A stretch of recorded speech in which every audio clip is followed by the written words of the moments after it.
Welcome back to another Virtual Family Saturday here at the BCMA. We are so happy that you can join us. Today, I would like to highlight some works currently on view in our new show, Transformations, New Acquisitions of Global Contemporary Art. Thinking about the past year and a half, themes of family, comfort, and illness have stood out to us as we have all struggled with the pandemic. I would like to focus on 3 works that offer us more ideas on what it means to be a family, how we can visualize pain and illness, and what comfort means to us.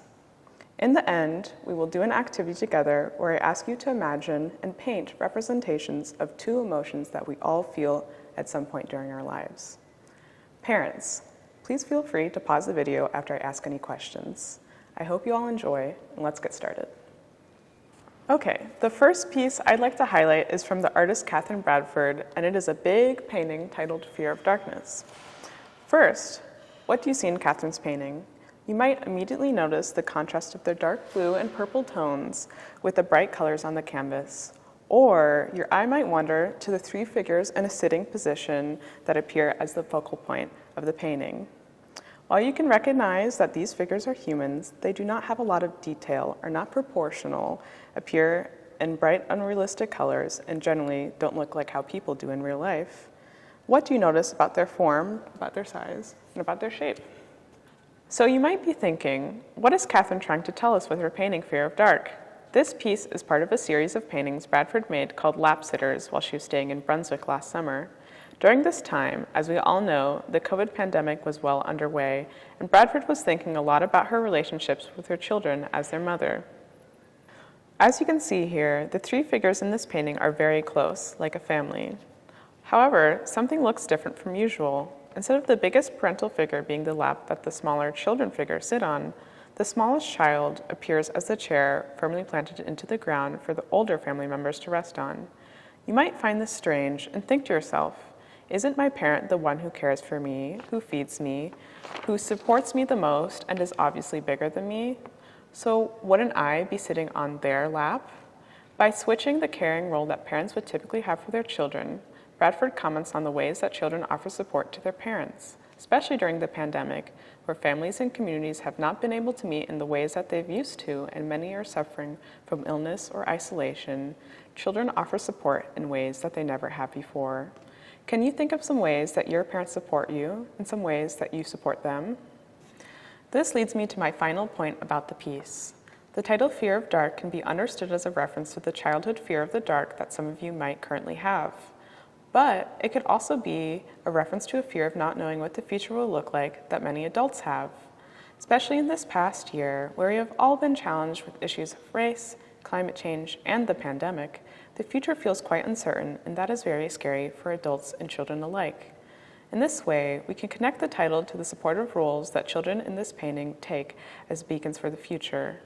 While these 3 figures are enveloped in a dark blue, similar to nighttime, that surrounds them on all sides, bright stars shine above.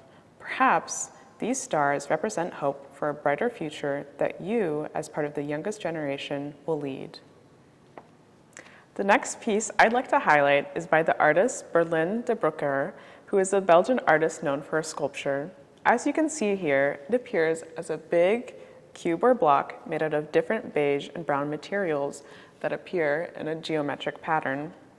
De Broeker decided to call this piece Huis, which is spelled H-U-I-S, and is the Dutch word that translates to home. She wanted to explore ideas of comfort and security with this artwork. Can you guess what this box is made out of? If you guessed blankets, you would be correct.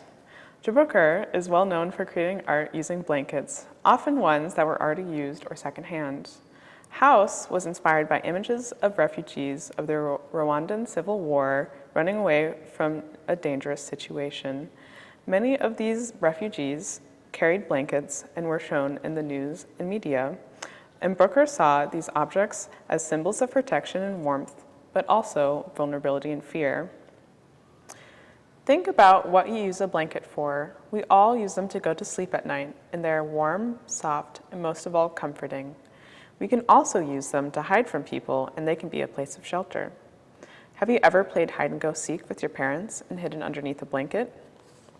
On the other hand, blankets can sometimes be uncomfortable, too warm, and suffocating. For example, when you're trying to go to sleep on a warm night. In these pandemic times, we feel an even stronger desire for comfort and protection. Here, De Brooker's cube shelter can represent the security that we seek with comfort objects like stuffed animals, blankets, or people like our parents. While this piece gives us a feeling of security, we are also aware that protection is not guaranteed with its flimsy and soft structure. Like many objects in our life, blankets can represent many things and take on different meanings. That is why De Brooker liked to use this material so much in her artwork. Moving on, the last piece that we will look at today is Andrea Deso's, and it is titled The Visitors. Before we get into this piece, I would like to ask you to imagine what pain or sickness would look like if it were a creature or being. Is it a big scary monster, or a slimy snake, or something else that is completely different? This piece is a watercolor painting that Deso did in response to her getting sick with a virus called shingles during her artist residency here at Bowdoin. For anybody that does not know, shingles is the adult version of chickenpox, a virus that some of you may have already had an experience with. In response to her illness, Deso wanted to illustrate how she felt from the inside by creating characters that represent the virus in a series of paintings called The Visitors. In making this work, she asked herself, what different types of pain did she feel, and how often did they happen?